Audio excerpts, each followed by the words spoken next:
Peuple, de miracles Jésus a fait, le Seigneur les a... Nous savons que, comme je disais tout à l'heure, il y a de cela quelques heures, nous étions pour plusieurs ici, à nos cultes collectifs respectifs.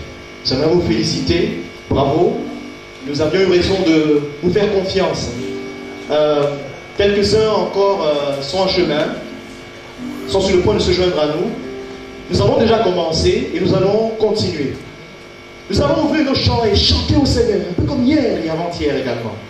Mais bien avant, il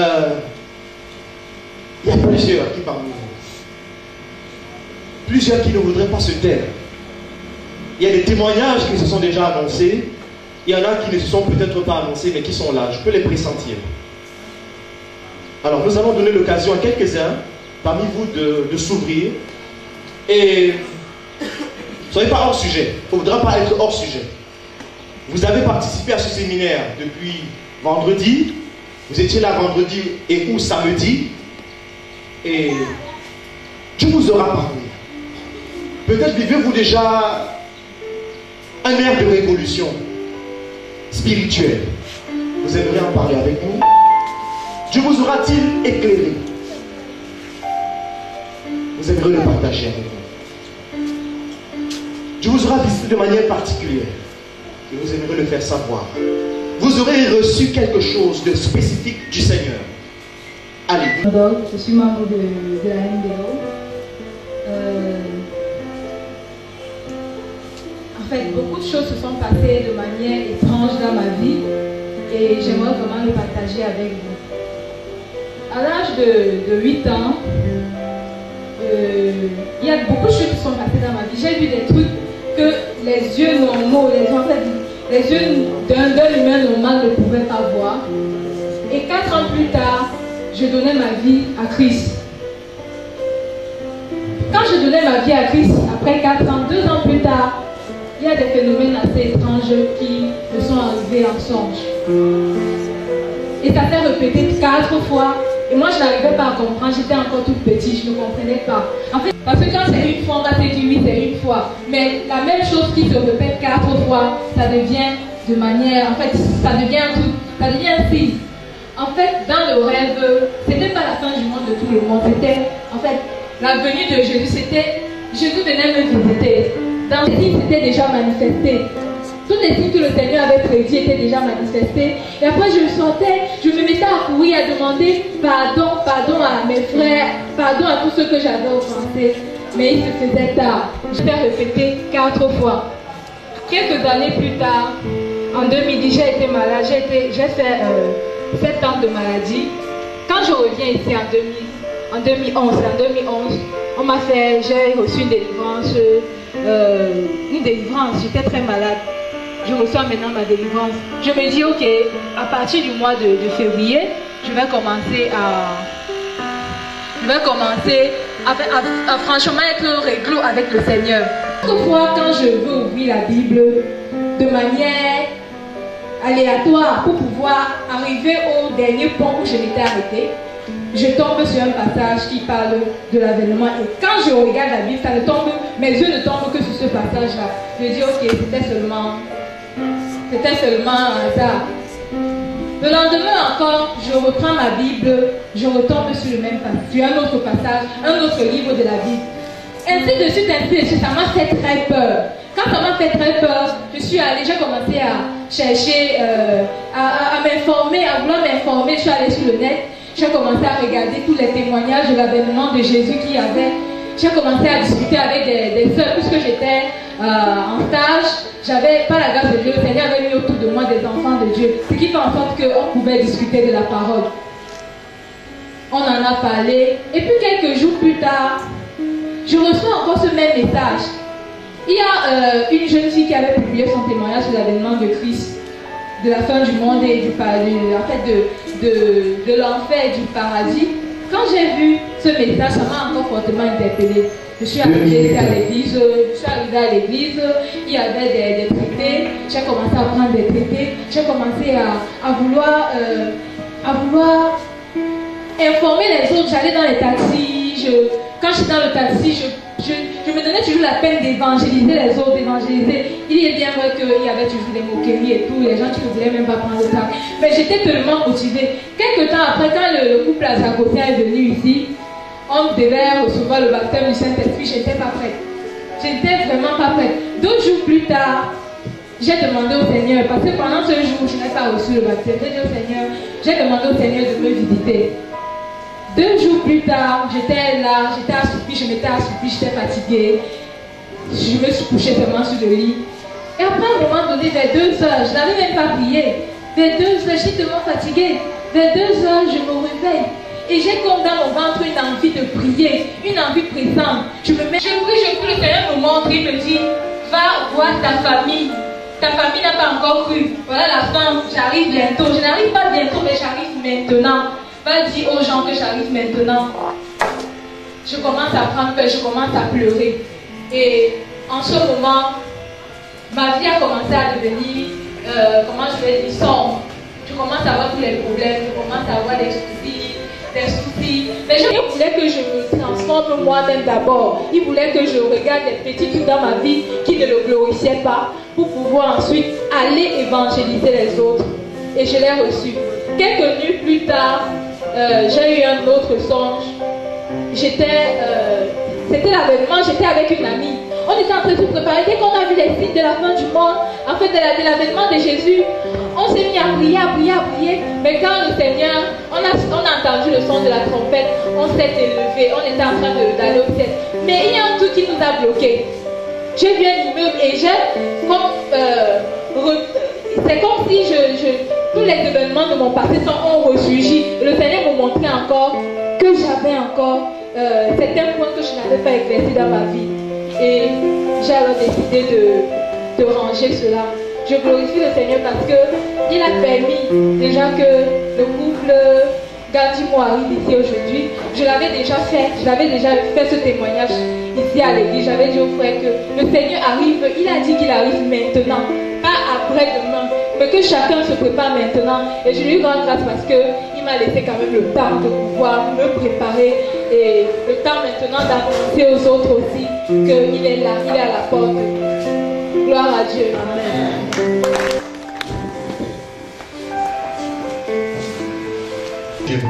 Et le Saint-Esprit que nous avons en nous, j'espère que vous l'avez également à une application scripturaire, donc des saintes écritures. Amen. Amen. Voilà, parce que c'est le testament qui nous a que nous nous soumettions scrupuleusement à ce que le Seigneur nous dit dans ce testament qui doit être suivi. Un dernier, c'est fini comme ça, c'est fini. Allez, je ferme cette page. Le séminaire a commencé depuis mardi. Et vendredi, mon époux était ici. Depuis vendredi pas. Vendredi, il est venu dans le séminaire.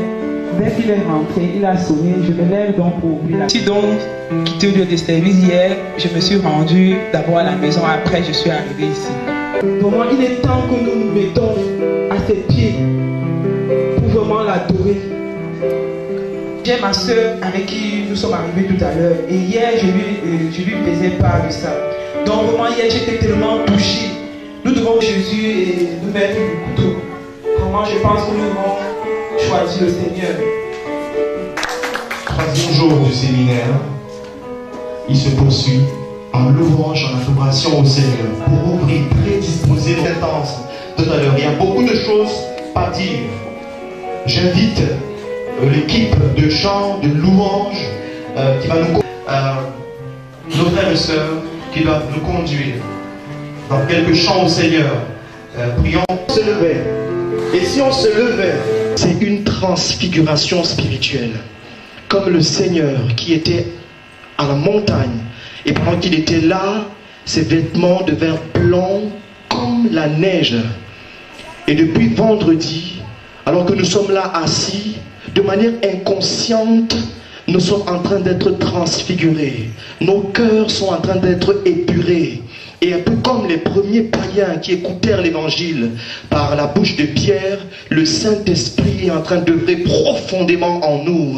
Ce qui s'est fait vendredi, samedi se fera encore ici ce soir. Nous serons spirituellement transfigurés et nos vies ne seront plus jamais les mêmes. J'aimerais qu'on se lève pour recommander l'exposé qui va commencer tout de suite et maintenant. Est-ce qu'on peut se lever s'il vous plaît? Fraîchement, Seigneur, repose sur notre frère pendant qu'il nous parlera de ta part. Est-ce qu'on peut lever nos mains vers le ciel et prier en quelques secondes? 1, 2, 3, nous prions.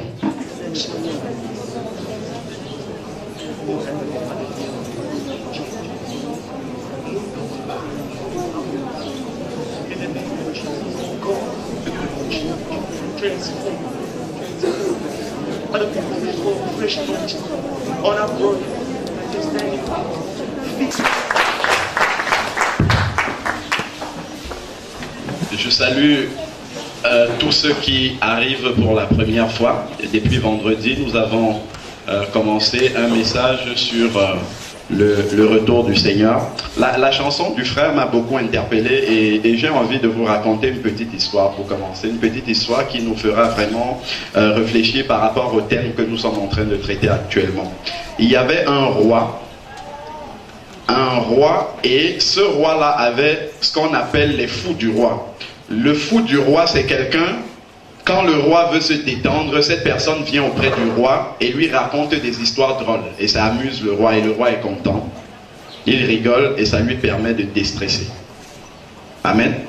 Ce roi, tout le temps, quand il voulait déstresser, il faisait venir le fou du roi. Le fou du roi lui racontait plein d'histoires drôles et le roi était plié de rire. En quatre, il rigolait. Et quand il rigolait, le roi disait, si je trouve plus stupide que toi, je te donnerai tous mes biens. Et il rigolait. Et chaque fois, il rigolait. Un jour, le roi fait appeler le fou du roi. Le fou du roi arrive tout content. Roi, merci de m'avoir appelé. J'ai beaucoup d'histoires à te raconter aujourd'hui. Le roi lui dit non, j'ai quelque chose à t'annoncer. Je t'aime vraiment beaucoup. Mais nous allons nous séparer et tu ne pourras plus me dire ces belles histoires-là. Et le fou du roi dit au roi, mais roi, tu vas partir, tu voyages, tu reviens, je vais encore te préparer de très belles histoires. Le roi lui dit non, je vais pour un très très long voyage et je ne sais pas où je vais exactement. Le fou du roi dit, roi, comme tu vas et qu'on ne va plus se voir, j'espère que tu as donc bien préparé ce voyage, que tu as envoyé plein de victuailles déjà pour t'attendre à la destination où tu t'en vas et que tu as préparé plein d'argent, plein d'or, beaucoup de choses pour le voyage. Et le roi répond au fou du roi, hélas, je n'ai pas préparé ce voyage-là. Et le fou du roi commence à rigoler. Il lui dit, enfin, j'ai trouvé quelqu'un de plus stupide que moi. Roi, tu es plus stupide que moi. Nous préparons tout. Déjà, on envoie les petits-enfants à l'école pour les préparer à la vie de tous les jours. On se prépare pour son mariage. On se prépare pour la vie. On se prépare pour tout. Mais on oublie de se préparer pour l'éternité. La chose la plus évidente, pour ceux qui ont fait la probabilité, c'est un événement dont la probabilité est 1. C'est l'événement certain. L'éternité. As-tu préparé ton éternité? Sais-tu où tu iras si tu meurs à l'instant là? Est-ce que tu sais où tu vas aller? Si on te demande, est-ce que tu es sauvé là où tu es assis? Est-ce que tu peux répondre oui ou non? Que Jésus revienne maintenant ou que tu meurs maintenant, c'est le même événement, c'est la même chose. Parce que si tu meurs à l'instant là, tout de suite, ton état spirituel est caduc. Tu restes dans cet état-là où la mort t'a trouvé. Et quand la trompette va sonner, si tu étais en communion avec Jésus, tu montes avec les chrétiens vivants. Amen. Qu'on vous trompe sur tout, mais qu'on ne vous trompe pas sur votre salut. Parce que l'éternité, c'est une réalité. On peut tout rattraper, mais l'éternité ne se rattrape pas. J'ai écouté sur la terre. Hébreux 9, 27, il est réservé à l'homme de mourir une seule fois. Après quoi vient le jugement. Si on vous a dit que le purgatoire existe, c'est faux. La Bible n'en parle pas. Dès que tu meurs, soit ton esprit monte, retrouver le Père, soit il descend dans les régions inférieures. C'est l'enfer pour l'éternité. L'enfer, c'est pas pour une minute, c'est pas pour 2 jours, c'est pour l'éternité, ça ne se rattrape pas. Et le Seigneur, s'il est descendu personnellement, Dieu s'est manifesté dans la chair d'un être humain, il est descendu vivre ici. C'est pour éviter aux hommes d'aller dans cet endroit-là. Vous savez que dans la Bible, celui qui a le plus parlé de l'enfer, vous savez que c'est Jésus. Nous connaissons simplement Jésus comme un Dieu d'amour. Oui, c'est un Dieu d'amour. Il faut le connaître comme un Dieu d'amour. Mais c'est aussi un Dieu qui dit la vérité. Il n'a rien caché à ses créatures. Le verset le plus important de la Bible, Jean 3,16, qu'est-ce qu'il dit? Dieu a tant aimé le monde qu'il a envoyé son Fils unique afin que quiconque croit, c'est-à-dire n'importe qui, croit en lui, ne périsse point. Dans ce verset plein d'amour, il y a aussi une vérité, le risque de périr. C'est pourquoi je dis, le plus important dans tout ce que nous voyons, les signes, etc., c'est d'être né de nouveau. Parce que si on n'est pas né de nouveau, ne dis pas, mon frère est né de nouveau, donc nous sommes nés de nouveau. Pas du tout, ça n'existe pas. La Bible nous dit que Noé, il en sera de même qu'au temps de Noé. Si les enfants et la femme et les belles filles de Noé ont été sauvées, ce n'était pas parce qu'elles appartenaient à la famille de Noé. Attention, la Bible dit, crois et tu seras sauvé, toi et ta famille. Mais il y a une vérité là-dedans. Ça veut dire que si tu crois, tu amènes la lumière à ta famille. Tu es une lumière qui brille. Mais il faudrait que les membres de ta famille croient dans le message que tu donnes de la part du Seigneur. Celui qui ne croit pas n'ira nulle part. La Bible nous dit dans Luc 17 qu'il en sera de même qu'au temps de Lot. Vous avez vu? Ce n'est pas toute la famille de Lot qui a été sauvée.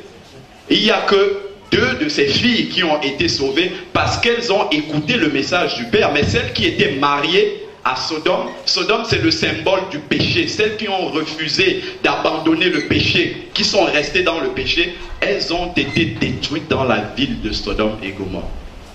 Donc le message que nous prêchons, c'est un message individuel. Ne dis pas que ma femme est prête, donc je suis prêt, c'est faux. Il faut que tu sois personnellement prêt. Il y a une chose qui tue les êtres humains, c'est le qu'en dira-t-on. Je répète toujours ça. Qu'est-ce que mon voisin va dire? Qu'est-ce que la famille va dire? Qu'est-ce que mon grand-père va dire? Le jour du jugement, le grand-père est lui aussi aligné et il attend son tour. Le grand-père est aussi aligné et il attend son tour. Prends ta décision tout seul. Ça fait 3 jours que j'invite les gens à se... J'invite de la part du Seigneur les gens à donner leur vie, pas à cette église-ci, pas à la dénomination pentecôtiste ou adventiste. Donnez votre vie à Jésus parce que Jésus est monté seul sur la croix. Le salut est ouvert. Jésus veut donner la vie à tout le monde. Si tu refuses le salut de Jésus, sache que ce que tu fais de Jésus sur la terre, il fera la même chose de toi dans toute l'éternité. Ça, il faut le savoir. C'est pas pour rien que le Seigneur avertit. Donc le qu'en dira-t-on ne compte pas. C'est le qu'en dira-t-il. Il, Jésus. Sachons-le bien. Amen. Amen. Donc, sachez que si quelqu'un veut recevoir le Seigneur, pendant tout le message, je suis disponible à arrêter le message et prier pour que quelqu'un reçoive le Seigneur. À tout moment. Parce que je sais que le message que nous prêchons ici, Jésus peut revenir pendant que je suis en train de prêcher. Compte tenu des signes que j'ai sous les yeux, ils sont tous accomplis. Il n'y a aucun signe qu'on attend. Tous sont accomplis. Amen. Alors, donc, nous évoluons. Les 2 premiers jours, nous avons parlé des caractéristiques de l'enlèvement de l'Église et nous avons commencé à voir les signes du retour du Seigneur que nous avons distingués en 3 catégories de signes. Nous avons dit, d'après 1 Corinthiens 10, 32, que les habitants de la terre sont divisés en 3 catégories. Selon la parole de Dieu, il y a d'abord ce qu'on appelle les nations. C'est ceux qui ne croient en rien du tout. Ensuite, on a l'Église. C'est ceux qui sont nés de nouveau, qui ont donné leur vie à Jésus. Et ensuite, on a Israël. C'est ceux qui sont nés selon la chair, qui sont juifs. Ce sont les 3 catégories. Et nous sommes en train d'étudier les signes du retour du Seigneur sur chacun de ces groupes-là. Et je le rappelle encore, les signes sont tous accompli et en même temps dans les trois groupes. C'est pour ça que nous disons que le retour du Seigneur est imminent. Et comme la sœur a dit, ce n'est pas imminent, c'est maintenant. Amen.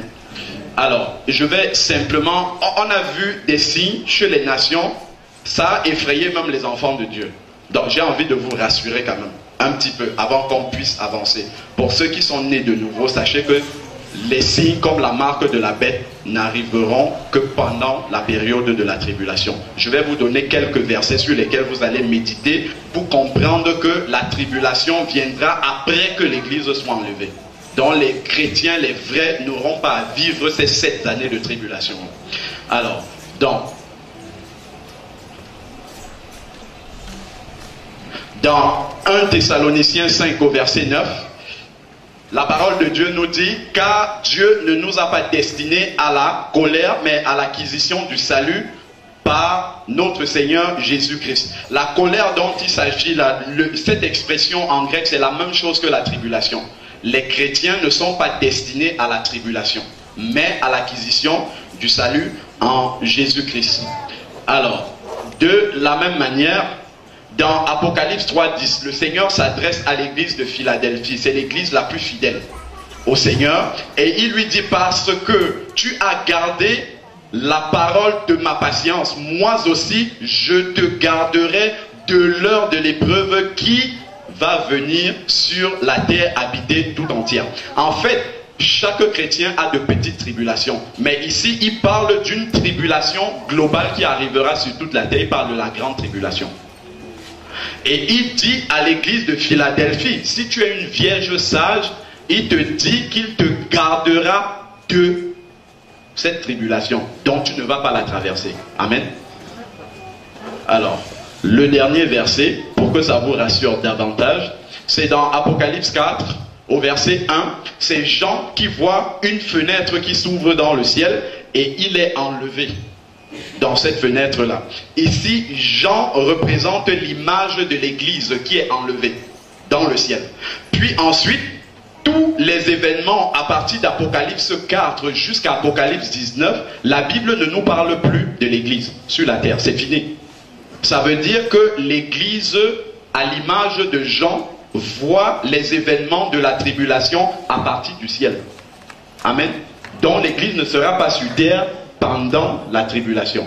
C'est ce que ce verset-là nous dit. Après cela, je regardais et voici une porte était ouverte dans le ciel. La première voix que j'entendais, que j'avais entendue, comme le son d'une trompette, c'est la trompette de 1 Thessaloniciens 4. La trompette qui sonne et l'église monte retrouver le Seigneur. C'est exactement la même image qu'on a ici. Dit, monte ici, c'est-à-dire l'enlèvement de l'église. Et ensuite, si vous voyez dans toutes les épîtres de Paul, les épîtres de Jacques, les épîtres de Jean, de Pierre, etc., il est donné aux chrétiens des conseils pour vivre, pour préparer le retour du Seigneur. Mais à partir d'Apocalypse 4 jusqu'à la fin, il n'y a aucun conseil qui est donné. Aucun. On nous raconte juste les événements tristes qui vont arriver pendant la tribulation. Si l'Église devait passer la tribulation sur la terre, il serait contenu des instructions à l'église comment se comporter pendant la tribulation après Apocalypse 4. Mais ça n'existe pas. Parce que dans la littérature chrétienne, vous risquez de trouver des courants qui disent que l'église passera par la tribulation. C'est pas vrai. C'est pas vrai. Parce qu'ils confondent, il y a un verset, le verset de 1 Thessaloniciens 4 qui dit à la dernière trompette. L'église montera. Il y a 2 trompettes. La première trompette, c'est pour les morts en Christ qui se lèvent. Et la deuxième trompette, qui est en fait la dernière trompette, les vivants et les morts montent retrouver le Seigneur. Donc il ne faut pas avoir peur de ce qui arrivera pendant la tribulation. Donc je vais simplement aussi vous donner rapidement une clé de lecture du livre de l'Apocalypse, pour ceux qui veulent rentrer dans ce livre-là. Cette clé se trouve dans Apocalypse 1 au verset 19. Écris donc les choses que tu as vues, et celles qui sont, et celles qui doivent arriver après elles. Le livre de l'Apocalypse se divise en 3 parties, qui sont indiquées dans ce verset-là. Première partie, les choses que tu as vues, c'est le premier chapitre du livre de l'Apocalypse qui décrit la majesté du Seigneur, le Seigneur Jésus. Le premier verset dit révélation du Seigneur Jésus qui lui a été donné par son Père. Donc le premier chapitre du livre de l'Apocalypse est sa première partie, c'est la majesté, le Seigneur qui apparaît dans sa tenue sacerdotale. Vous vous souvenez, dans le livre de Jean, Jean était le disciple que Jésus aimait. Il se penchait même sur la poitrine du Seigneur. Mais quand il voit le Seigneur dans sa majesté, dans son corps glorifié, ressuscité, il tombe comme mort. C'est ce Dieu-là que nous adorons. C'est la première partie du livre de l'Apocalypse. La deuxième partie est celles qui sont. Celles qui sont, c'est l'Église. Apocalypse 2, Apocalypse 3, ce sont des messages que le Seigneur donne pour l'Église. Les messages aux 7 églises, ce sont les choses qui sont. Quand Jean est en train de parler, l'Église existe encore. Donc les choses qui sont, jusqu'à ce que l'Église disparaisse. Et après Apocalypse 4, le verset qu'on a vu, l'Église est enlevée et les choses qui doivent arriver, c'est-à-dire l'Apocalypse, la grande tribulation. Voilà comment le livre de l'Apocalypse est divisé en 3 parties. Si vous comprenez ça, vous arriverez à décrypter le livre de l'Apocalypse. Amen. Voilà. Alors, donc, ça, c'était simplement une petite introduction pour encourager les chrétiens. Ne vous découragez pas par rapport aux signes que nous sommes en train d'étudier. Nous devons plutôt glorifier le Seigneur parce qu'il fait exactement ce qu'il a dit dans sa parole. Donc, nous continuons dans les signes chez les nations. Rapidement, nous avons également des signes religieux. J'ai mis ça dans les nations. Ça ne concerne pas l'Église. Parce que l'Église de Jésus n'est pas une religion. Donc, nous avons les signes religieux également. Dans le domaine religieux, le signe dont il est question, c'est l'œcuménisme. Vous entendez beaucoup parler de ça. C'est le rassemblement de différentes confessions. Les catholiques se réunissent avec les protestants, les bouddhistes, les adventistes, ainsi de suite, et ils font des choses. Dieu n'est pas contre le rassemblement. Mais le rassemblement doit être autour d'une vérité commune qui est la Bible. Si chacun interprète la Bible à sa manière, ça ne va pas. Il faut qu'on ait un seul Jésus. Il y a un seul médiateur entre Dieu et les hommes, c'est Jésus. Il n'y a pas un autre médiateur, que ce soit Marie, les saints ou toute autre chose. Si vous vous réunissez autour de cette vérité, de cette pseudo-vérité-là, vous êtes dans l'erreur, donc c'est de l'œcuménisme et c'est un signe de la fin des temps. Nous lisons cela dans Apocalypse 13, du verset 7 au verset 8, et il lui fut donné de faire la guerre aux saints. On parle ici de l'Antichrist et du gouvernement mondial, pour ceux qui étaient déjà là, et de les vaincre. Et il lui fut donné autorité sur toute tribu, sur tout peuple, sur toute langue et sur toute nation. Voilà. Et tous les habitants de la terre l'adorèrent, ceux dont le nom n'a pas été écrit dès la fondation du monde, dans le livre de vie de l'agneau qui a été immolé. Le terme adorer est un terme religieux. Quand on dit se prosterner, adorer, ça veut dire c'est donner un culte à quelqu'un. Et la Bible nous dit que tous les habitants de la terre donneront un culte à l'Antichrist. Amen. Donc il y a une religion unique qui va arriver, qui est déjà en train de se mettre en place. C'est une religion qui aura pour support une pseudo-Bible dans laquelle on va intégrer un peu de notre Bible, un peu de ce que les adventistes disent, un peu de ce que les témoins disent. Cette Bible-là existe déjà. On aura un message commun. Et ce message commun-là, ça sera la déification de l'homme. Vous avez entendu parler du nouvel âge. Le nouvel âge est un prémisse à cette religion unique-là. Vous voyez, le christianisme et l'islam sont très proches. Très proches. Et il y a une seule différence entre le christianisme et l'islam. C'est que Jésus est Dieu. Et il y a un prophète catholique, parce que ça existe aussi. Il y a un prophète catholique qui a donné une prophétie selon laquelle l'un, ils lui demandèrent, maître, quand cela donc, maître, quand donc cela arrivera-t-il et à quel signe reconnaîtra-t-on que ces choses vont arriver? Vous voyez, lequel signe est au singulier? À quel signe? C'est un peu comme si les disciples demandaient au Seigneur s'il y avait un seul signe, le plus grand, auquel nous devons reconnaître ton avènement, ça serait lequel? Et voilà ce que le Seigneur répond au verset 8. Jésus répondit, prenez garde que vous ne soyez séduits. car plusieurs viendront en mon nom, disant, c'est moi, le temps est proche. Ne les suivez pas. Le signe le plus grand que le Seigneur a annoncé à son Église pour les derniers temps, c'est la séduction spirituelle. Aujourd'hui, l'Église de Jésus est en plein dans la séduction spirituelle. Pourtant, le Seigneur nous a avertis par rapport à ça. Donc, vous avez vu cette image-là? On a plein de brebis et au milieu, on a une brebis mais qui est un loup en fait. C'est un loup qui s'introduit au milieu des brebis du Seigneur. Donc le Seigneur dit d'être prudent. Prudent, très très prudent dans la fin des temps. Il vaut mieux être trop prudent. Non? Parce que les temps que nous vivons sont des temps difficiles. Alors, acte 2 du verset 17. Dans les derniers jours, dit Dieu, je répandrai de mon esprit sur toute chair. Ça, c'est le jour de la Pentecôte que cela se passe. Je répandrai mon esprit sur toute chair. Vos fils et vos filles prophétiseront. Vos jeunes gens auront des visions. Les vieillards auront des songes. Lui, sur mes serviteurs et sur mes servants, dans ces derniers jours, je répandrai mon esprit et ils prophétiseront, etc., etc.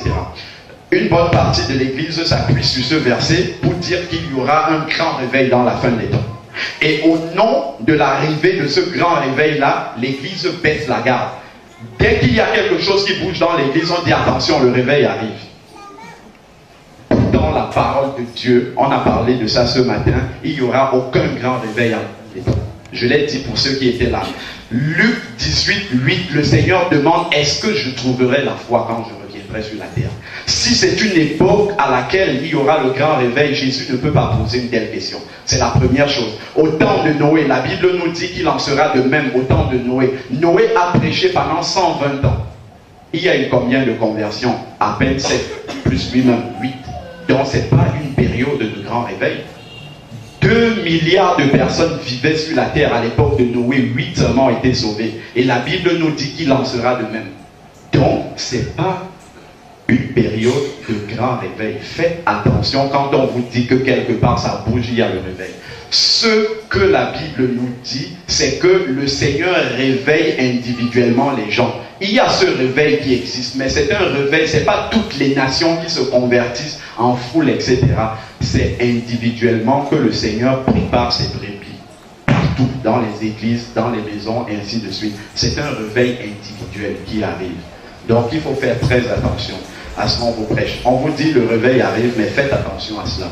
Alors, un autre verset dont on a parlé aujourd'hui, c'est dans Matthieu 24 au verset 14, où la parole, l'un des signes, c'est que la parole sera prêchée partout. Et les gens pensent que ce verset veut dire que tout le monde se convertira. C'est faux. Ça veut dire que tout le monde entendra l'évangile. C'est tout ce que ça veut dire. Donc, il n'y a pas de grand réveil qui arrive. Alors, Luc, de la même manière, dans Luc 17, au temps de Lot également, il n'y a que 3 personnes qui ont été sauvées. Donc il n'y a pas, et la Bible nous dit qu'il en sera de même. Voilà un autre verset où Jésus nous dit, parce que le mal, c'est un des signes de la fin des temps, parce que le mal ne cessera de croître, l'amour pour Dieu, en fait, c'est ce que ça veut dire. L'amour pour Dieu du plus grand nombre se refroidira. Est-ce qu'en temps de réveil, l'amour pour les chrétiens se refroidit? Pas du tout. Donc, le Seigneur ne revient pas dans un moment de grand réveil. C'est pas vrai. Donc, il ne faudrait pas que, au nom du grand réveil qui arrive, que l'on vous entraîne dans la séduction spirituelle, dans l'erreur. Voilà ce que la parole de Dieu nous dit dans 1 Timothée 4, du verset 1 au verset 2. Mais l'Esprit dit expressément que dans les derniers temps, c'est-à-dire dans les derniers des derniers jours que nous vivons actuellement, voilà l'Esprit expressément, c'est-à-dire que l'Esprit avertit avec insistance que dans les derniers jours, quelques-uns, c'est un grand nombre quand la Bible dit quelques-uns, abandonneront la foi authentique, la véritable foi qui sauve. Quelques-uns abandonneront cette foi-là dans les derniers temps. Donc on ne sera pas en temps de réveil, pas du tout. Quelques-uns abandonneront la foi authentique pour vous attachez à des esprits séducteurs, à des doctrines de démons, par l'hypocrisie des faux docteurs, portant la marque de la flétrissure dans leur propre conscience. Aujourd'hui, combien de serviteurs de Dieu ont pour Dieu leur ventre? Combien? Vous en connaissez certainement beaucoup. Et ce n'est pas qu'ici, c'est partout. L'évangile de prospérité, vous en entendez parler. Sème, mais le Seigneur va bénir. C'est tout ce qui intéresse les gens actuellement. Mais la question de ton propre salut, tu la mets de côté. La question de ta sanctification, tu la mets de côté. Aujourd'hui, on disait ce matin que la parole nous dit que dans les derniers temps, les gens auront la démangeaison d'entendre des choses agréables. Les belles prophéties, tu seras un grand docteur, tu seras béni financièrement. Ce n'est que ça, ce n'est que bénédiction. Si tu es béni de toutes les bénédictions et que tu perds ton âme, où est-ce que tu iras? Se donnant une foule de docteurs, selon leur propre convoitise. C'est-à-dire que les gens vont de convention en convention pour écouter ce qui les intéresse.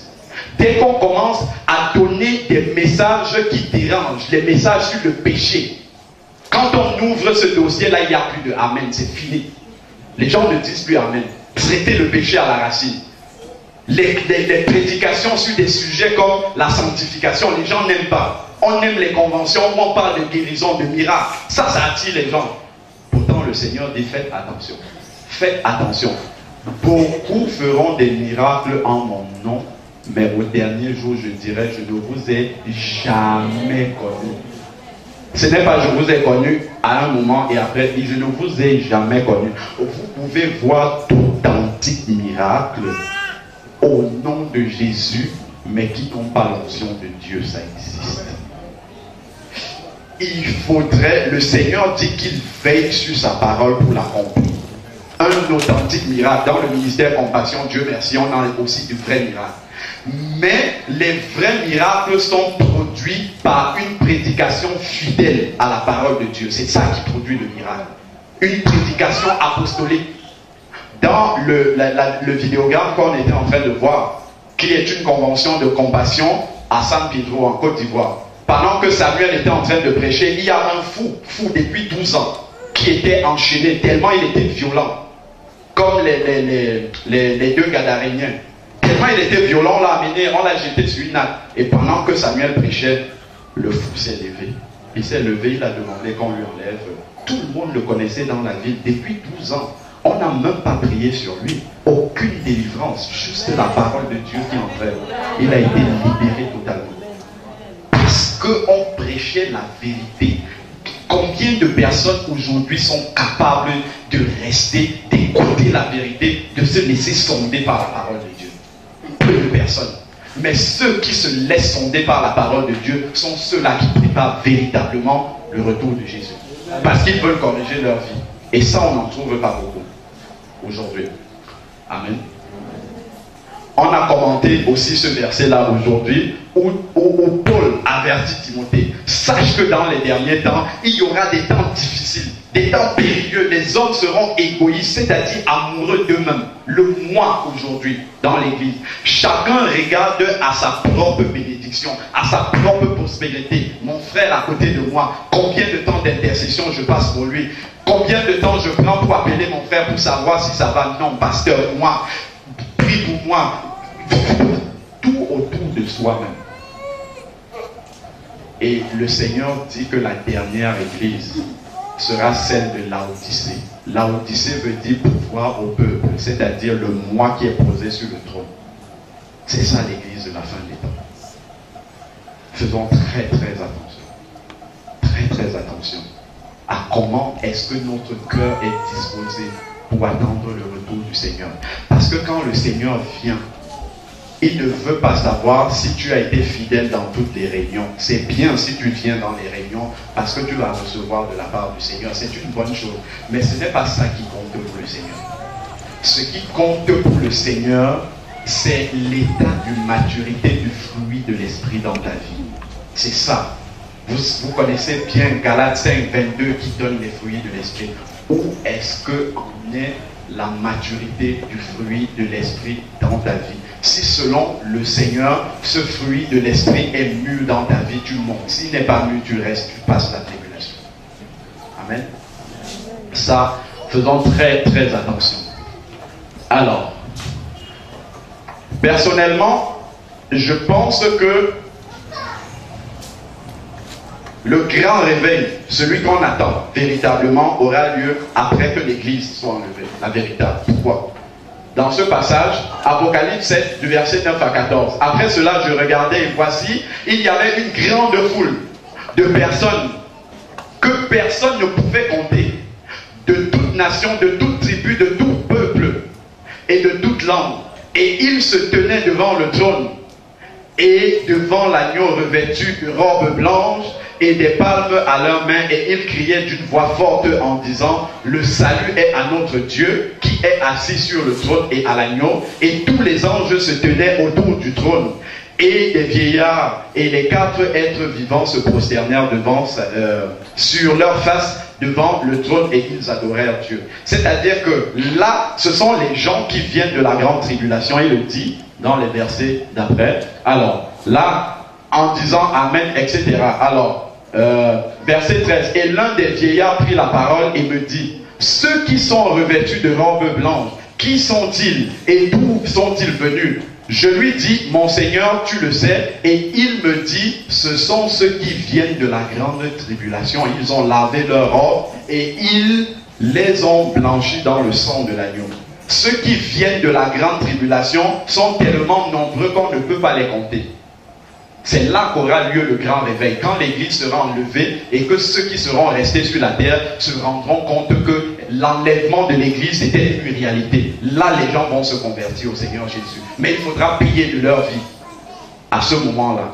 Là, il y aura un nombre qu'on ne peut pas compter. Mais souvenez-vous, parmi ceux qui sont enlevés, il en sera de même qu'au temps de Noé, 8 seulement. La parole de Dieu nous parle aussi des vierges sages. Il y en avait 5 seulement ont été enlevés. Les 5 autres sont restés. Là, on est dans un nombre fini. Mais ici, on est dans un nombre incalculable, incontable. Le grand réveil, c'est après l'enlèvement de l'église. C'est pendant la tribulation que le grand réveil aura lieu. Nous être parmi ceux qui seront enlevés. C'est ça qui est important. Il faut partir. Il ne faut pas rester sur la terre. C'est pour ça que c'est un grand privilège pour nous tous d'écouter ce message. Donc, il est impératif, pendant les derniers temps, que chacun de nous puisse exercer son discernement spirituel. Parce que ce qu'il faut savoir, c'est que le plus important, on entend souvent les gens dire ça, le plus important c'est que je sois sincère dans ma foi. Mais il faut avoir une sincérité dans la vérité. Si je crois sincèrement en quelque chose qui est faux, je vais quand même à la perdition. Mais le Seigneur fait tout par son esprit pour nous ramener sur le droit chemin. Son bâton et sa roulette. Donc il faut savoir discerner la vérité parce que tout le monde a la Bible. La Bible doit être le socle. La Bible doit avoir l'autorité finale dans notre vie. Ce que tu me dis là, est-ce que c'est écrit? Montre-moi le passage dans lequel c'est écrit pour qu'on puisse discuter. Amen. Quand je venais de me convertir à peu près 1 an après, j'ai été dans une convention chrétienne. Et là, j'arrive, le prédicateur donnait un message très intéressant parce qu'il disait beaucoup de vérités sur l'église. Beaucoup, il parlait de l'église de la fin des temps. Donc, on avait tendance à, ceux qui aiment la vérité, écouter ce message avec beaucoup d'intérêt. À un moment, il dit, on va prier parce que le Seigneur me dit que dans la salle, il y a les prophètes des temps de la fin, des gens qui ont reçu l'esprit d'Élie. Je ferme les yeux. Peu de temps après, j'ouvre les yeux et toute la salle était prosternée à genoux devant lui. Je dis, mais Seigneur, qu'est-ce qui se passe? Il y a quelque chose que je ne comprends pas. Comment tout le monde est prosterné? Même les gens qui vendent les sandwichs à l'entrée de la convention sont à genoux. Il y a quelque chose qui ne va pas. Et le Saint-Esprit me dit, tu ne peux pas rester là, il faut que tu partes. Parce que mon esprit est sorti de ce. Et les gens qui commencent à se rouler, les gens qui commencent à rentrer en transe, qui gigotent dans tous les sens. Je dis, Seigneur, c'est ça ton esprit. L'Esprit de Dieu ne peut pas humilier sa créature. Si vous voyez les gens se rouler au sol au nom du Saint-Esprit, c'est faux. Et je vais vous donner un verset clair là-dessus. Galates 5:22, on en a parlé. Les fruits du Saint-Esprit. Le fruit de l'Esprit, c'est l'amour, la joie, la patience, la bonté, la bénignité, la fidélité, la douceur et la tempérance. La tempérance est la maîtrise de soi. Là où le Saint-Esprit de Dieu se manifeste véritablement, les fruits de l'Esprit sont aussi présents. Donc, la tempérance, qui est la maîtrise de soi, doit être présente. Quelqu'un qui se roule au sol a perdu la maîtrise de lui. Ce n'est pas un fruit de l'Esprit. Donc, ça ne peut pas être le Saint-Esprit qui se manifeste. À ce moment-là, il faut avoir le discernement pour voir ça. Il ne faut pas que dès que ça bouge, j'ai une vision, tout de suite, on perd les pédales. Non, attention. Quand quelqu'un me dit j'ai une vision, j'écoute bien. Parce qu'il y a des visions qui demandent des révisions. Est-ce que ta vision est conforme à la parole de Dieu? Est-ce que ta vision vient confirmer la parole de Dieu? Est-ce que tu as un verset sur lequel ta vision s'appuie? Parce que les Écritures ont été inspirées par le Saint-Esprit. Donc, tout ce que l'Esprit inspire est conforme à la parole de Dieu. Le Saint-Esprit ne peut pas inspirer autre chose que ce qui est dans la parole. C'est là qu'on reconnaît la vérité de l'erreur. Il faut connaître la parole de Dieu dans les temps qu'on vit actuellement. Il faut absolument être bâti sur la parole de Dieu. Quelqu'un te dit il est écrit, tu lui dis il est aussi écrit. Il faut ça absolument. Le chrétien qui ne veut pas être séduit, c'est un chrétien qui connaît la Bible au bout des doigts. Et le sentiment ne joue pas. Attention, le diable aussi utilise le sentiment. Il prend des personnes qui sont proches à vous, même des personnes qui vous ont conduit au Seigneur. Quand elles sont déjà séduites, elles viennent vous séduire aussi. Faites attention. Dites, même si tu m'as amené au Seigneur, aujourd'hui, j'ai aussi le Saint-Esprit que toi. Et le Saint-Esprit m'a éclairé dessus. Il vient vous dire quelque chose, montre-moi le passage. Même si c'est qui? L'apôtre Paul, on a dit ce matin, c'est dans Acte 7, 51, les chrétiens de Bérée, voilà les vrais chrétiens. L'apôtre Paul, le plus grand des apôtres, à qui on doit presque tout le Nouveau Testament, il a été ravi en esprit dans la présence de Dieu, où il a écouté des paroles ineffables qui ne sont pas permis à un homme d'écouter. Un grand apôtre comme ça. Quand il prêchait aux chrétiens de Bérée, ils étaient là, ils regardaient dans les Écritures, ils examinaient, pas une fois, chaque jour, ils examinaient si ce que Paul leur enseignait était exact. C'est comme ça les chrétiens qui ont les yeux spirituels ouverts. Si vous ne voulez pas être séduits dans les derniers temps, il faut avoir les yeux spirituels ouverts. Je regarde depuis que je suis là, la télévision, beaucoup de télévisions chrétiennes, c'est plein de séduction. Ça me fait mal. Ça me fait mal énormément. Parce qu'il y a beaucoup de choses, je me rends compte que mes frères n'ont pas compris. C'est que de délivrance partout. Tout le monde cherche la délivrance. Qu'est-ce que c'est que ça? Un chrétien né de nouveau ne peut pas être délivré. Ce n'est pas biblique, mes frères. Ce n'est pas biblique. Ce n'est pas biblique. Peut-être un païen, oui, mais un chrétien né de nouveau. Je vais vous donner le verset. Oui, déjà 2 Corinthiens 5, 17.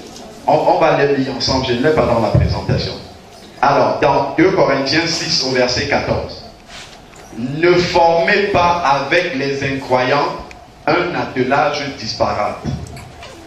Car, quelle association y a-t-il entre la justice et l'iniquité? Ou quelle communion y a-t-il entre la lumière et les ténèbres? Et quel accord y a-t-il entre Christ et Bélial?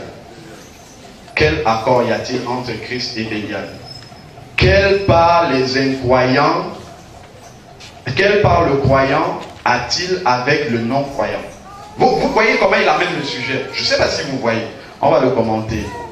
Quel contrat d'alliance entre le temple de Dieu et le temple des idoles car nous sommes le temple du Dieu vivant. Quand tu nais de nouveau, selon l'Esprit de Dieu, le Saint-Esprit vient habiter en toi, tu es le temple du Saint-Esprit. Le verset qu'on vient de lire dit que les idoles, c'est-à-dire ce que les gens appellent les démons, ne peuvent pas cohabiter avec le Saint-Esprit. Ce qui fait en sorte que les gens sont encore possédés, c'est parce qu'ils ne sont pas nés de nouveau. C'est tout. C'est tout ce qui explique ça. Ils n'ont pas expérimenté une véritable conversion. Parce que la véritable conversion tranche avec le passé. Il faut prendre le temps dans la repentance. C'est ça, c'est la repentance qui coupe les liens avec le passé. Si on passe vite fait sur la repentance, vous verrez que effectivement le Saint-Esprit ne sera pas pleinement en vous et vous pourrez continuer à être habité par tous ces esprits-là. Le véritable remède pour ce qu'on appelle la délivrance pour les chrétiens, la délivrance, c'est un soulagement passager parce qu'après la souffrance demeure. La véritable solution que la Bible enseigne, c'est la repentance. C'est ça qui est la solution radicale. Quand on voit par exemple Ananias et Saphira, Pierre aurait pu dire, puisque vous avez vendu et que vous mentez au Saint-Esprit, venez, je vais vous délivrer. Parce que vous avez un esprit de cupidité. Est-ce que c'est ce qu'il a dit? C'est pas ce qu'il a dit. Quand Paul arrive à Corinthe et qu'on lui dit qu'il y a quelqu'un qui couche avec sa belle-mère, est-ce qu'il dit, viens, tu as un esprit d'adultère? Pas du tout. Le fait de pratiquer la délivrance chez les chrétiens amène à marcher dans la chair. Parce que le chrétien ne veut pas se remettre en question. Il préfère en faiblesse aller voir le pasteur. Pasteur, délivre-moi de telle chose. Alors que le Seigneur lui dit, répands-toi de cette chose-là. Et dans la plupart des cas, quand on pratique la délivrance, lisons dans, c'est juste à côté, Galates 5, 19.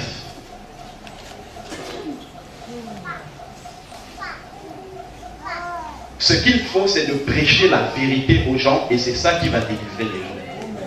Il faut prêcher la vérité, il ne faut pas avoir peur de dire la vérité aux gens. Ils seront véritablement délivrés. Alors, Galates 5, 19, qu'est-ce qu'il dit? Galates 5, 19 nous dit, or, les œuvres de la chair sont évidentes, c'est-à-dire l'inconduite, l'impureté, la débauche, l'idolâtrie, la magie, les hostilités, la discorde, la jalousie, les fureurs, les rivalités, les divisions, les partis pris, l'envie, l'ivrognerie, les orgies et toutes les choses semblables. Je vous préviens, comme je l'ai déjà fait, ceux qui se livrent à de telles pratiques n'hériteront pas le royaume de Dieu. Il y a quelque chose qui me frappe là, c'est que la plupart des mots M-A-U-X, qui sont cités là, sont les raisons pour lesquelles on délivre les chrétiens. Peut-on chasser la chair de quelqu'un? Pas du tout, on ne peut pas chasser la chair. Ce qu'on appelle démon pour la plupart, quand on examine, quand on converse avec la personne, on comprend en fait que la personne entretient un péché dans sa vie. Et c'est une porte ouverte au diable. Est-ce que vous voyez que parmi les termes qu'il cite là, il a cité la magie. Pour les chrétiens, pratiquer la magie, c'est une œuvre de la chair. Ce n'est pas considéré comme un démon. Ce n'est pas considéré comme une activité démoniaque. Peut-être pour ceux qui sont dehors, oui. Mais pour les chrétiens, c'est considéré comme étant une œuvre de la chair dont il faut se repentir et abandonner. Et ça, on le voit dans Acte 8 avec Simon le magicien. Quand Simon le magicien voit les apôtres imposer les mains, il vient pour acheter ce don-là. Qu'est-ce que les apôtres lui disent? Ils auraient pu dire, Simon, tu es un grand magicien, on n'a pas passé 8 mois de délivrance sur toi, il faut qu'on continue à te délivrer. Pierre n'a pas dit ça. Que tu périsses avec ton argent. Il invite Simon à la repentance. Il lui dit, demande pardon à Dieu pour ça. Il ne lui dit pas, Simon, attention, viens, je vais te délivrer. Il met Simon devant ses responsabilités. Pourquoi? Parce que Simon était déjà chrétien. Le problème dans nos sociétés, c'est que les conversions ne sont pas véritables. La différence entre nous et les blancs, c'est cette chose-là que j'ai constatée. les blancs sont très, très, très difficiles à convaincre pour entrer dans l'évangile. Mais quand ils y entrent, ils tranchent avec tout. Les traditions du village, nous continuons à entretenir ça. Toutes sortes de médecins traditionnels, nous continuons à les voir. Comment est-ce que le chrétien peut pratiquer ça? Et après, quand tu as des démons, tu t'étonnes, je suis chrétien, comment j'ai ça? C'est parce que tu n'as pas tranché. La parole de Dieu dit que lorsque les nations se sont converties suite à la prédication de Paul, les apôtres marchaient de maison en maison pour contrôler les objets que les nouveaux convertis avaient. Qu'est-ce que tu as encore comme statut chez toi qui est une entête du diable chez toi? C'est tout ça qu'il faut éliminer. Ce sont toutes ces portes-là qu'il faut fermer pour que les démons n'aient plus accès à vos vies. C'est ça qu'il faut comprendre. Ce n'est pas de pratiquer la délivrance à tout va. Quelqu'un qui vient me voir, qui me dit il est possédé, on va d'abord discuter sur sa conversion, bien, en détail. Ce n'est qu'après être sûr qu'il est un véritable chrétien, je vais lui expliquer la parole de Dieu et je lui donne la parole. Vas-y, toi-même tu peux faire ta propre délivrance. Si tu acceptes de te laisser travailler par la parole de Dieu, et là ça sera une délivrance propre, parce que tu auras vraiment compris. Quand c'est le pasteur qui te donne cette solution-là facilement, tu ne sais pas ce qu'il y a derrière. J'ai un petit passage que j'ai aussi envie de partager avec vous. C'est sur le véritable combat spirituel du chrétien qui est converti. C'est dans Éphésiens 6. Les armes du chrétien. C'est comme ça que c'est expliqué dans la Bible. Éphésiens 6, verset 10. Au reste, fortifiez-vous dans le Seigneur et par sa force souveraine, revêtez-vous de toutes les armes de Dieu afin de pouvoir tenir ferme contre qui? Contre les œuvres du diable, donc contre ce qu'on appelle les démons dans notre vie. Donc il nous dit, voici les armes de Dieu dont il faut se revêtir. Car nous n'avons pas à lutter contre la chair et le sang, mais contre les principautés, contre les pouvoirs, contre les dominateurs des ténèbres d'ici-bas, contre les esprits du mal dans les lieux célestes. C'est pourquoi prenez toutes les armes de Dieu. Voilà, pour combattre ces démons-là dans vos vies. Prenez toutes les armes de Dieu afin de pouvoir résister dans les mauvais jours et tenir ferme après avoir surmonté, après avoir tout surmonté. Donc le chrétien déjà est capable de tout surmonter, les actions du diable. Alors, voilà les armes qu'il commence à citer. Tenez donc ferme. Ayez à vos reins la vérité pour ceinture. Il ne dit pas de faire une prière d'autorité. Il dit que tu es la vérité dans ta vie. Est-ce que ton obsession c'est de pratiquer la vérité? C'est déjà une porte, une grande que tu fermes. Si tu élimines le mensonge dans ta vie, c'est une grande porte que tu fermes au diable. Ensuite, revêtez la cuirasse de la justice. Est-ce que la justice est au centre d'intérêt? Ou est-ce que tu veux toujours passer par les bacs chiches, ainsi de suite? La justice. Mettez pour chaussures à vos pieds de bonne disposition que donne l'évangile de la paix. Est-ce que tu recherches la paix avec tes semblables? Prenez donc en toutes circonstances le bouclier de la foi avec lequel vous pourrez éteindre les traits enflammés du malin. Est-ce que tu as la foi ou dès que tu as une petite épreuve, tout de suite tu dis au pasteur c'est un démon qui arrive? Est-ce que tu mets en exercice ta foi? Ou tout de suite tu as peur? Voilà le verset 17. Prenez aussi le casque du salut et l'épée de l'esprit qui est la parole de Dieu. Ici, Paul utilise l'image de l'armure du soldat romain à son époque. Et il dit le casque du salut. Regardez un soldat qui va en guerre à cette époque-là, projetons-nous 2000 ans en arrière. Ils utilisaient des flèches. Imaginez-vous un soldat qui va sans rien, sans casque sur la tête. Une flèche qui lui arrive ici, il tombe raidement. Et la parole de Dieu nous dit que le casque qui nous protège contre les traits enflammés de l'ennemi, c'est la parole de Dieu. Il faut être rempli de la parole de Dieu. Parce que le véritable chrétien, celui qui marche dans la vérité, le diable sait qu'il ne peut pas te posséder. Tout ce qu'il peut faire, c'est t'attaquer de l'extérieur. Et comment est-ce qu'il t'attaque? En injectant des pensées mauvaises dans ta tête. Et c'est quand tu connais la parole de Dieu que tu rejettes les malices du malin. C'est ça qu'il faut comprendre à travers ce verset. Amen. Il faut que l'église de Jésus ouvre les yeux là-dessus. Il ne faut pas s'attacher aux femmes. Il ne faut pas chercher la facilité. Il faut se laisser transformer par la parole de Dieu. Alors, voilà ce qu'il nous dit encore dans Matthieu 14, 26. Mais le consolateur, l'Esprit Saint que le Père enverra, il parle de l'Esprit Saint, en mon nom vous enseignera toutes les choses et vous rappellera tout ce que j'ai dit. Le Saint-Esprit rappelle ce que Jésus a déjà dit. Il n'apporte pas un nouveau message. C'est pour ça que quelqu'un qui vous dit j'ai une nouvelle révélation qui n'est pas dans la parole de Dieu que le Saint-Esprit m'a donné, c'est faux. Parce que le Saint-Esprit rappelle. Il n'a pas un message qui lui est propre. Il rappelle ce que Jésus a déjà dit. C'est pour ça que les messages qui viennent du Saint-Esprit doivent confirmer la parole de Dieu. Ça, il faut vérifier.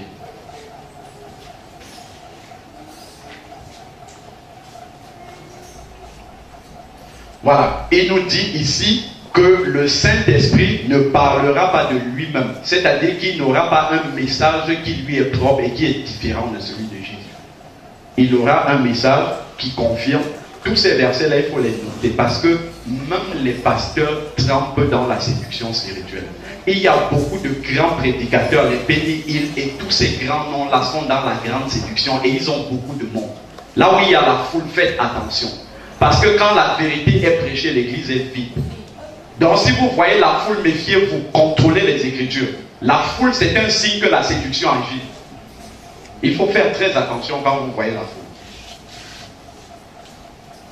Voilà ce que 1 Jean nous dit, n'ajoutez pas de foi à tout esprit. Ce n'est pas parce que quelqu'un vient et se place devant vous et vous dit, bien-aimé, je vous bénis de la part de Dieu, je vous parle de la part de Dieu, je suis gentil, on ferme les yeux.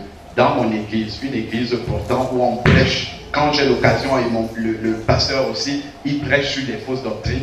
Un frère vient très gentil, un pasteur qui venait de Martinique, il prêche la parole de Dieu et il dit que votre destinée est dans les étoiles, dans le ciel. Il donne les versets de l'Ancien Testament et les gens, amen, ils se lèvent. Ah oui, sachez que dans le monde des ténèbres, on envoie des objets pour attaquer votre destinée dans les étoiles. Les chrétiens sont là, amen, amen.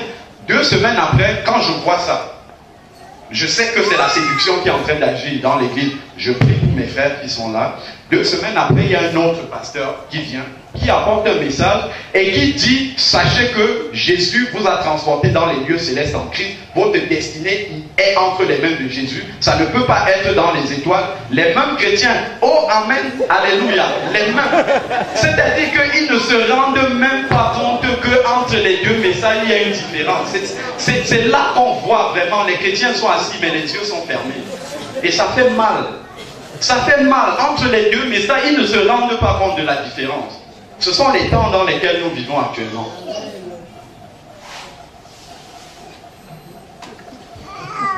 Faisons très attention.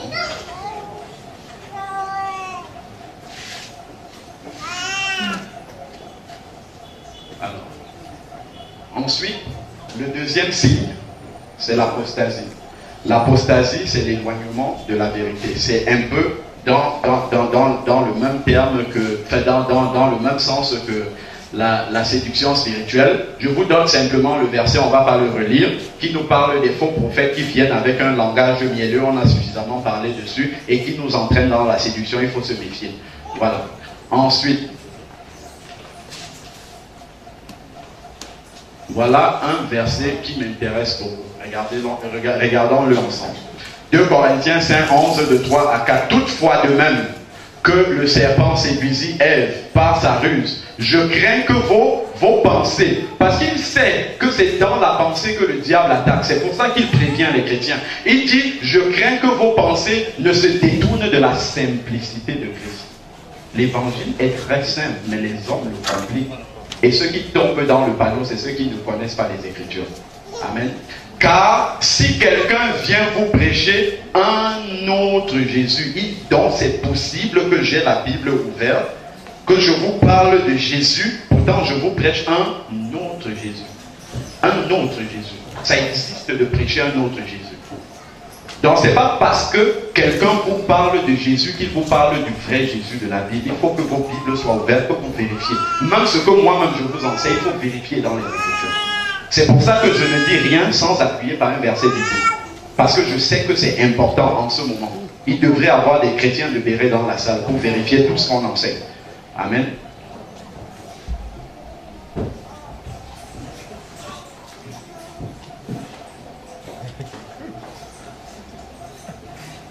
L'enfant.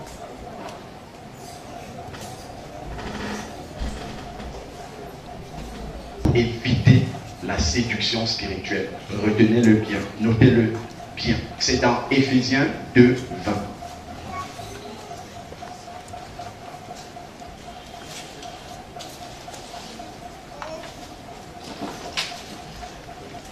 Il dit que l'Église est bâtie sur Jésus, les apôtres et les prophètes.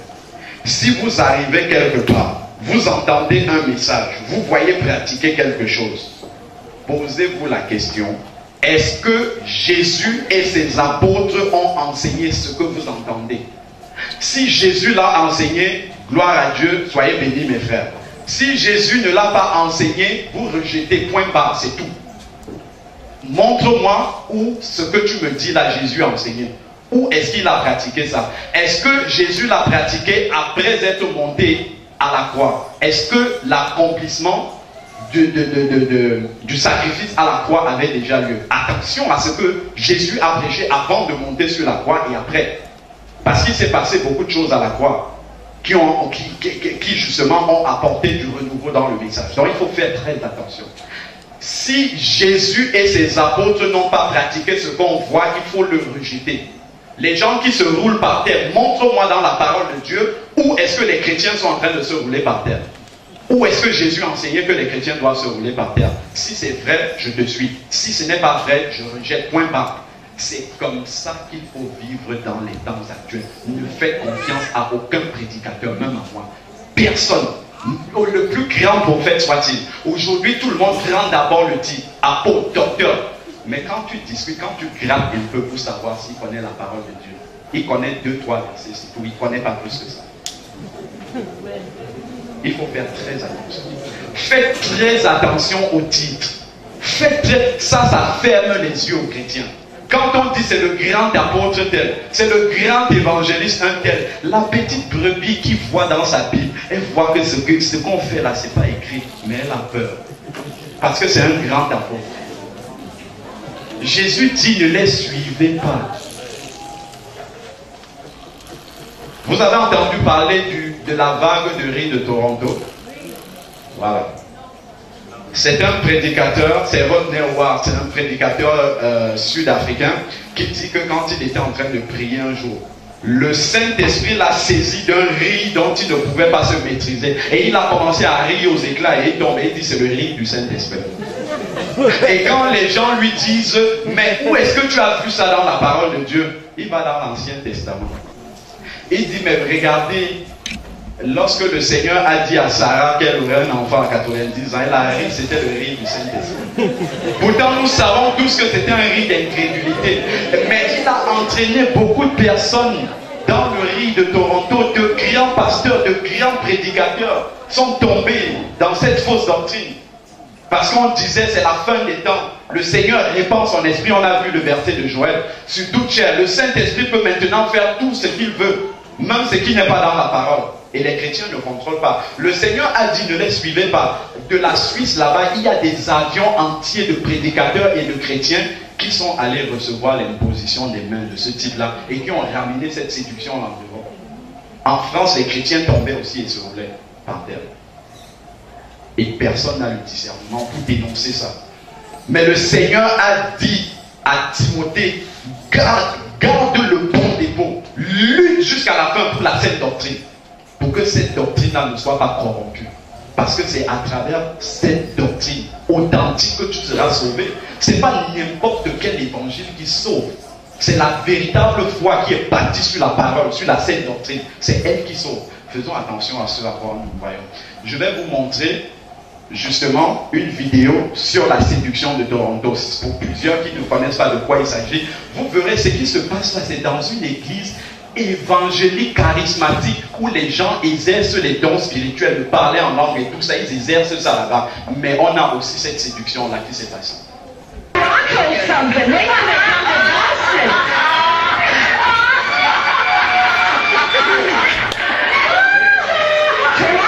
To ourselves and leave us to our foolish thinking. Lord, we want all that you have, all that you have. Yes. And Lord, if it blows our little minds, let them be blown. Father, we want all of what you have, all of what you have. We thank you. Hallelujah. Hallelujah.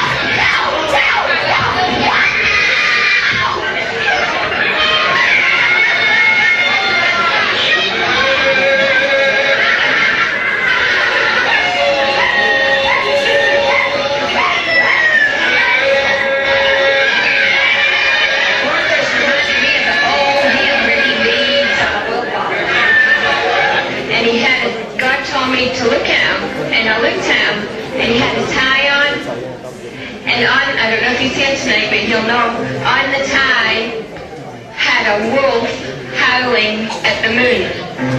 And the Lord said to me, will you howl for me? I said, don't ask me to do that, Lord. He said, if I ask you, will you do it? He said, if I can't ask you to do something in your own house, dans Luc 21, du verset 29 au verset 32, il dit, et il leur dit une comparaison. Voyez le figuier et tous les arbres.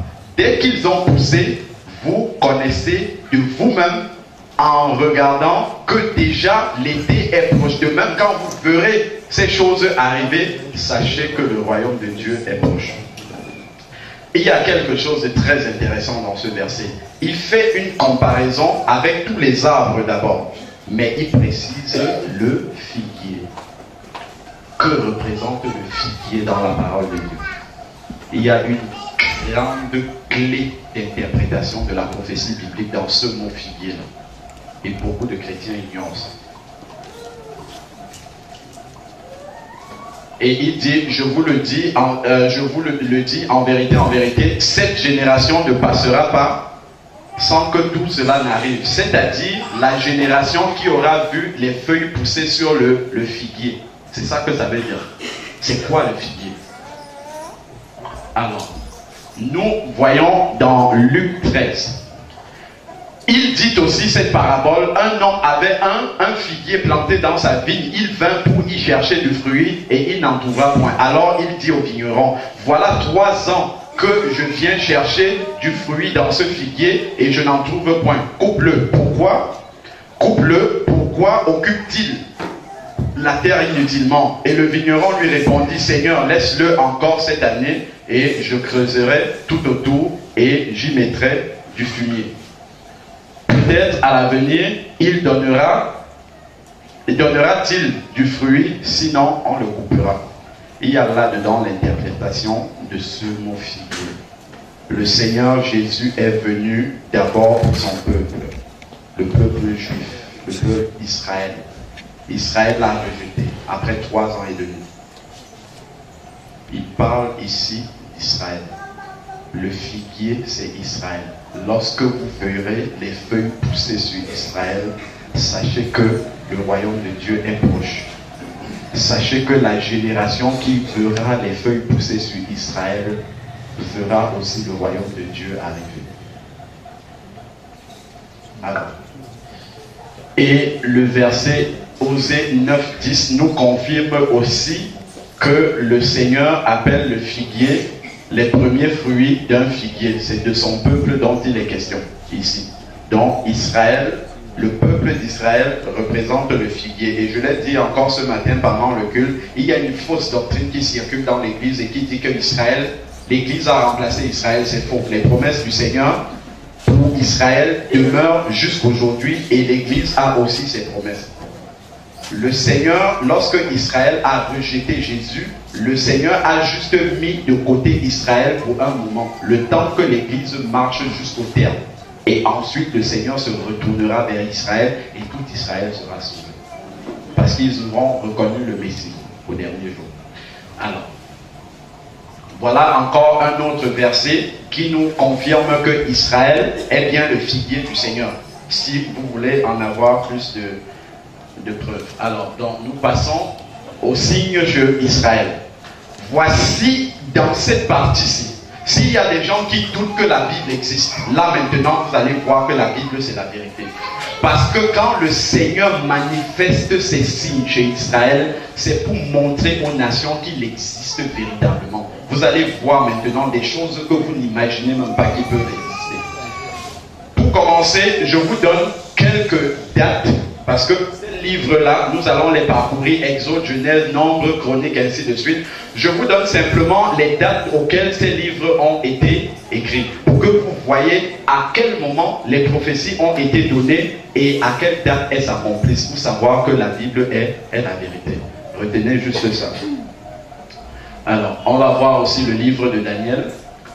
Alors, nous continuons la prophétie dans Luc 21 de 5 à 6. Comme quelques-uns parlaient des belles pierres et des offrandes qui faisaient l'ornement du temple, Jésus lui dit: les jours viendront où ce que vous voyez, il ne restera pas pierre sur pierre qui ne soit renversé. Donc, lorsque vous verrez Jérusalem investie par les nations, sachez que sa désolation est proche, alors que ceux qui seront en Judée fuient dans les montagnes, et ceux qui seront au milieu de Jérusalem sortent, et que ceux qui seront dans les champs n'entrent pas dans la ville, car ce seront des jours de vengeance pour l'accomplissement de ce qui est écrit. Malheur aux femmes qui seront enceintes et à celles qui allaiteront en ces jours-là, car il y aura une grande détresse dans le pays et une colère contre ce peuple, contre le peuple d'Israël, le peuple de Dieu. Ils tomberont sous le tranchant de l'épée et ils seront amenés captifs parmi toutes les nations, et Jérusalem sera foulée aux pieds par les nations jusqu'à ce que le temps des nations soit accompli. Le Seigneur parle à ses disciples qui voient les beautés du temple, et le Seigneur leur dit: ce que vous voyez là, ça sera détruit totalement. On peut imaginer que le Seigneur avait à peu près entre 30 et 33 ans quand il prophétisait ça. En l'an 70, ce que le Seigneur a prophétisé s'est accompli pour de vrai. Il y a eu une révolte juive contre l'occupant romain, et le temple juif, le deuxième temple, après le temple de Salomon, il y a eu un deuxième temple qui a été construit, ce qu'on appelle le temple d'Hérode. Il a été détruit effectivement. Et les Juifs ont été dispersés dans toutes les nations, ce qu'on a appelé la grande diaspora. C'est pour ça que dans tous les pays du monde, vous trouvez des Juifs qui sont originaires de là. Et on a des éléments historiques. Ça, c'est un fait historique. On peut laisser la Bible, on prend les livres d'histoire pour vérifier que cette prophétie de Jésus s'est accomplie. Je vais vous montrer quelques éléments. Donc là, alors, quelques éléments historiques. L'armée romaine qui a détruit Jérusalem en l'an 70, ça s'est passé sous la conduite d'un général romain qu'on appelle Titus. Actuellement, si vous allez à Rome, il y a un monument qu'on appelle l'Arche de Titus. Ce qu'il faudrait savoir, c'est que Ézéchiel 37 au verset 21 nous dit la chose suivante. Et tu leur diras: ainsi parle l'Éternel, voici, je prendrai les enfants d'Israël du milieu des nations où ils sont allés, et je les rassemblerai de toutes parts, et je les enverrai dans leur pays. Je ferai d'eux une seule nation. Il y avait Israël, c'était disloqué en deux royaumes. Le royaume de Juda, qui est le royaume du sud, et le royaume du nord, des 10 tribus d'Israël. Il dit que quand Israël, après être dispersé dans le monde entier, sera réuni, il n'y aura plus qu'une seule nation, Israël. C'est ce qu'il dit: je ferai d'eux une seule nation dans le pays, dans les montagnes d'Israël, et ils auront tous un même roi. Et ils ne formeront plus deux nations, et ne seront plus dispersés. Ça, c'est ce que Ézéchiel nous dit. Ézéchiel nous dit en fait que après la dispersion des Juifs dans les nations, le Seigneur à la fin des temps, parce que ce verset se rapporte à la fin des temps, il rassemblera le peuple d'Israël de toutes les nations où Israël s'est dispersé et il les ramènera sur leur terre, dans leur propre pays. Ça, c'est les feuilles qui poussent sur le figuier. Israël qui revient chez lui. La recréation de la nation d'Israël. C'est la prophétie la plus importante qui montre que le Seigneur revient. C'est la seule vraie prophétie que personne ne peut discuter. La renaissance de l'État d'Israël. À partir du moment où l'État d'Israël a été créé en 48, le Seigneur peut revenir à tout moment. Voilà pourquoi le monde entier, le diable ligue le monde entier contre Israël. Parce que le diable sait que si Israël est détruit, les prophéties bibliques ne peuvent pas s'accomplir. Toutes les prophéties bibliques du Seigneur sont centrées sur Israël, parce que Israël est l'horloge de l'humanité, et ça l'Église ne le sait pas. Alors,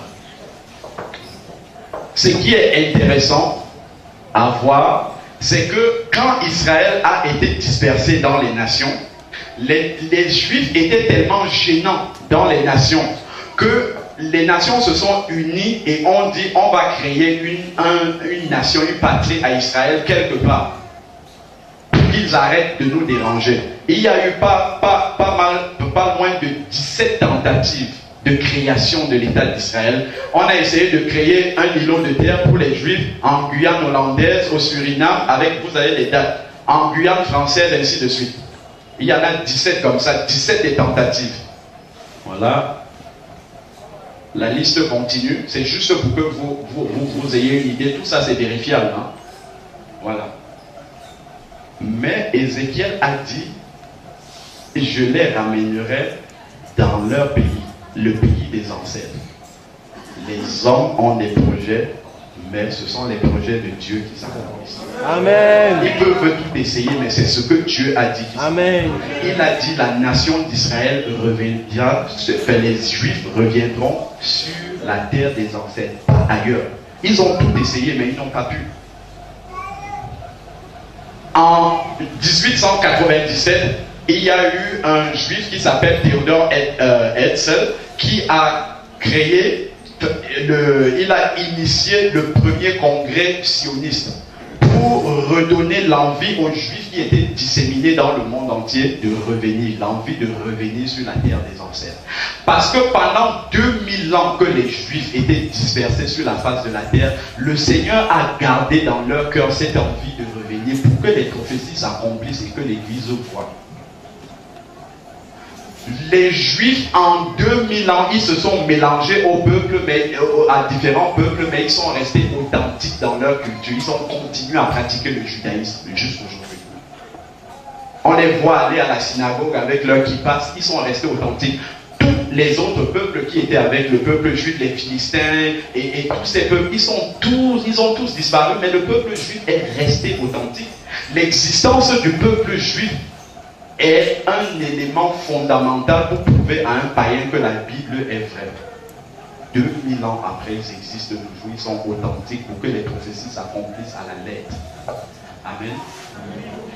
Alors, donc, et de 1914 à 1918, voilà comment le Seigneur a opéré miraculeusement pour que la nation juive soit créée. Il y a un juif qui s'appelle le docteur Shem Weizmann.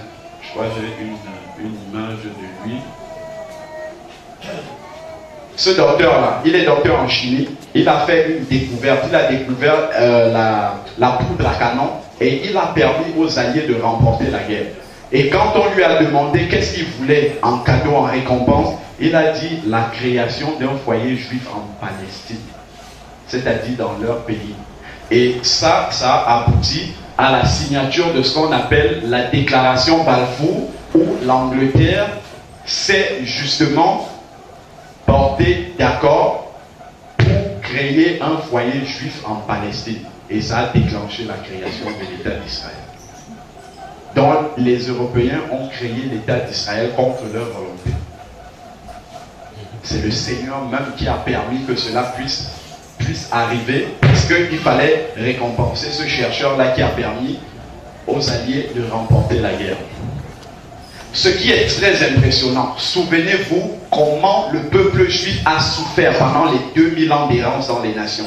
Regardez tout ce qu'ils ont subi. En l'an 70, la révolte a provoqué la disparition de près d'1,3 million juifs tués. Souvenez-vous de tout ce qu'on appelle les pogroms, ainsi de suite. En Russie, les juifs ont été maltraités.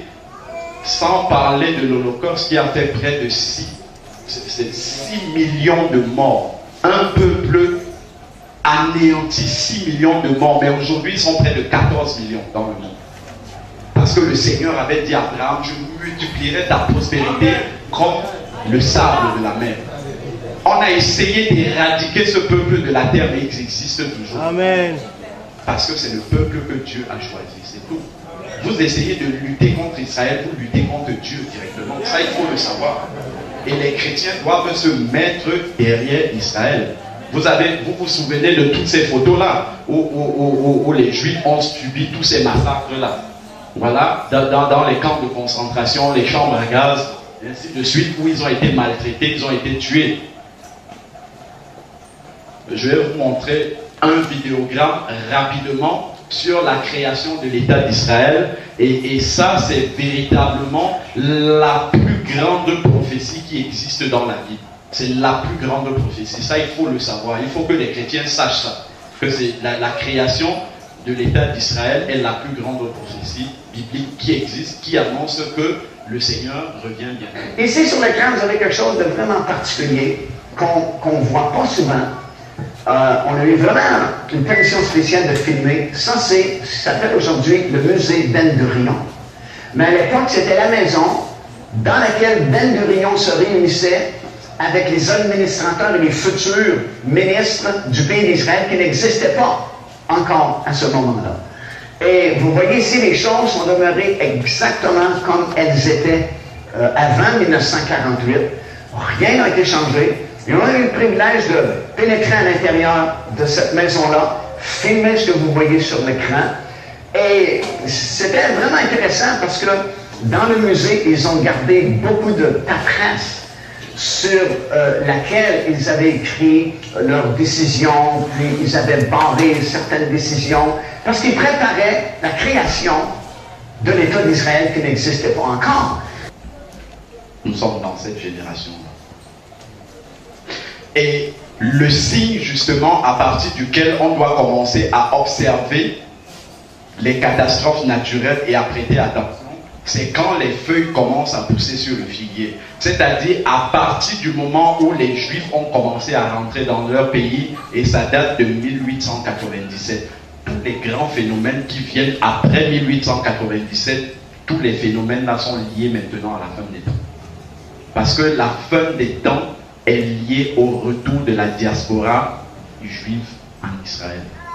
C'est un élément clé de l'interprétation des prophéties bibliques, il faut le savoir.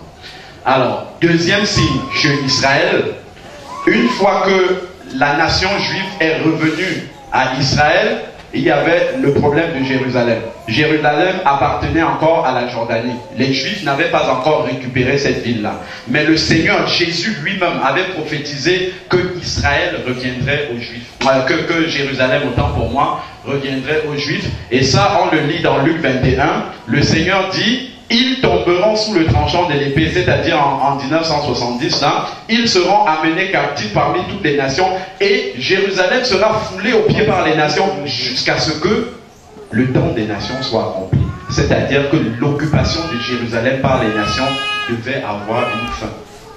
Le fait que Jérusalem appartienne à d'autres nations. Et cette fin-là marque la fin du temps des nations, c'est-à-dire la fin de ce que nous voyons là. C'est un grand signe de la fin des temps. Et ça, c'est arrivé en 1967. Pour ceux qui ont entendu parler de la guerre des 6 jours, où il s'est produit un vrai miracle de Dieu. Regardons. Oh, c'est tout petit, malheureusement. C'est le tableau, en fait, ici, des forces en présence. Il y a eu près de 6 à 7 nations arabes qui se sont mélangées détruit l'État d'Israël qui venait d'être né. Et sans armes, ils ont réussi à battre cette nation arabe. Parce que Dieu combattait lui-même du côté d'Israël. Je vais vous faire voir cette guerre-là en quelques images. Je vais attirer votre attention sur une chose. Quand vous allez voir cette guerre, regardez à quel moment commence chaque bataille et regardez à quel moment elle s'achève. Vous verrez que cela est impossible humainement. C'est Dieu lui-même qui a combattu. Suivez bien les témoignages qui sont dans cette vidéo-là. Ça nous permettra vraiment de comprendre que le Seigneur est aux côtés d'Israël. Donc nous voyons la vidéo justement de la guerre des 6 jours au travers de laquelle Israël a récupéré Jérusalem comme étant sa capitale.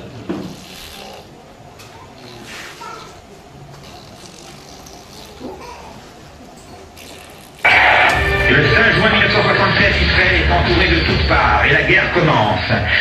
Le front égyptien, jordanien, irakien, l'Arabie Saoudite, des guerriers issus des terroristes palestiniens, le front syrien et le front libanais. 7h46, les avions de l'armée de l'air attaquent les aéroports dans le Sinaï en Égypte et en moins de 2 heures, 450 avions ennemis sont détruits. 8h15, la division Tal sort en direction du sud de la bande de Gaza et vers le site de Rafia. 10h15, la brigade numéro 7 part en direction de Khan Younes. 19h, 2 régiments de tanks de la brigade numéro 7 pénètrent à El Arish. Le 6 juin à 6h du matin, la division Sharon finit de prendre possession de Maharoun Kates et Abu Aghela. 13h, Gaza est conquise. 16h, Ras El Nakeb est conquise. 18h30, le carrefour de Jabal Lib est conquis. 20h, l'armée égyptienne reçoit l'ordre de se retirer. En 2 jours seulement, ce front est terminé. De l'autre côté, il y a le front jordanien face à Jérusalem. 9h45, les Jordaniens bombardent Jérusalem et le centre du pays. 12h, les avions irakiens et jordaniens attaquent Israël. 12h25, on commence la riposte, attaque des avions en Jordanie. 13h, les Jordaniens s'emparent d'Armon Anativ. 15h, Israël attaque l'aéroport A3 en Irak et le détruit complètement. 15h30, on reprend Armon Anativ. 9h26, Tourbacher et Moussaba Paramon sont conquis. 19h30, des canons jordaniens bombardent Tel Aviv. Le 6 juin à 3h du matin, Latroun est conquise. 5h30, la brigade numéro 45 pénètre dans Jenin. 6h15, les parachutistes de la brigade numéro 55 s'emparent de Givat Moshet. 8h du matin, la conquête du nord de Jérusalem est terminée. 10h du matin, c'est Givat Amistar. Et à 13h, on termine la conquête de Jenin. 17h, Shrem est conquise. Le tombeau de Yosef. On arrive à Yosef, notre ancêtre. 17h20, c'est au tour de Kalkilia. 19h, c'est Ramallah. Et à minuit, l'armée jordanienne reçoit l'ordre de se retirer. Le 7 juin, soit le 28 Iyar, Koach en hébreu, il a montré la force de ses actes à son peuple afin de leur donner l'héritage des peuples. À 10h du matin, on rentre dans la vieille ville. Et à 10h15, le mont du temple est entre nos mains.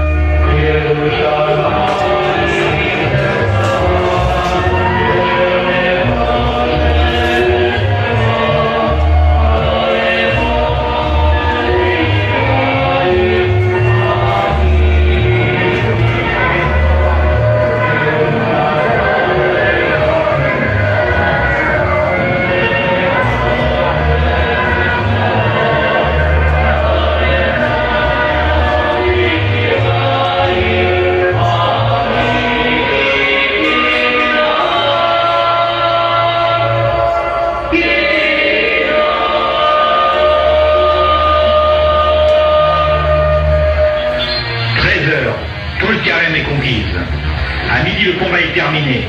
Que faire maintenant? On reçoit l'ordre de se diriger vers le Gush Etzion et à 18h, Gush Etzion est conquise. À 19h30, Jéricho est conquise. Remarquez bien, à 9h45, le front jordanien a commencé et à 10h15, le mont du Temple est déjà entre nos mains. Après 24h30, comment un peut-il poursuivre 1000 et 2 mettre ensuite 10 000? En 3 jours, la vieille ville, Tulkarem et Shrem sont entre nos mains. On commence la semaine avec une guerre et mercredi, presque tout est entre nos mains. On reçoit l'ordre de conquérir Hebron à 6h du matin et à